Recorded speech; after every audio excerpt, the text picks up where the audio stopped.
Tout ça qui est tout à fait surréaliste. Aujourd'hui, on nous dit à nous, réduisons nos émissions.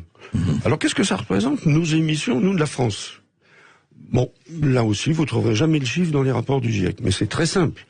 On sait que la quantité de CO2, le fameux CO2 qui est dans l'atmosphère, 3200 milliards de tonnes. Nous, on émet 160 millions de tonnes.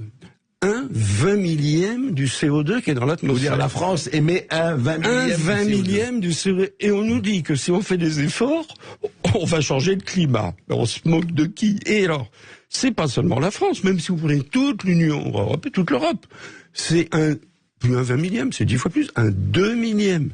On ne peut pas changer quelque chose avec un 2 millième. Donc l'Europe est en train de se sacrifier, de passer à la voiture électrique, d'isoler les logements, de mettre des éoliennes pour fabriquer son électricité pour rien.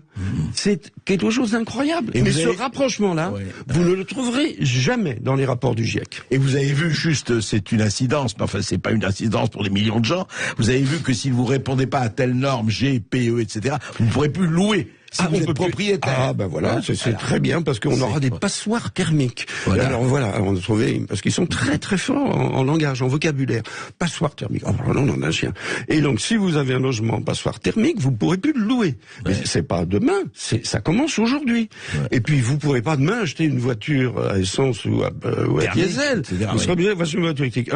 Alors c'est extraordinaire parce que l'industrie automobile, moi je les appelle des naïfs, ils se passent à l'électrique. Ils ont simplement oublié quelque chose, c'est qu'il n'y aura pas d'acheteurs. Parce que la voiture électrique, c'est beaucoup plus cher. Ça prive l'État, bien entendu, de revenus.